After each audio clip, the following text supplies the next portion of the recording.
或半夜容易咳醒，醒来时还常常觉得口干舌燥，这是为什么呢？咳嗽跟时辰的关系的，往往咳嗽大家会把它当作是一般的症状，也有部分人晚上会更厉害，会咳醒。为什么呢？因为咳嗽它是排除痰液的一个反射。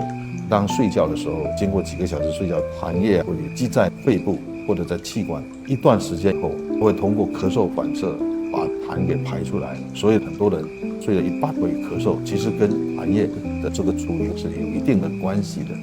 那如果说假设有非常明显的时间性，每到那个点就开始咳嗽，中医叫子午流注，是按照时辰来算，不同的时辰跟循行的经脉是有关系的。晚上11点到1点叫子时，是胆经；1点到3点叫丑时，是肝经；再下来是3点到5点是肺经。所以有一些医生在这方面有专门的研究，在用针灸调理的时候，他会根据这个时辰来进行调理。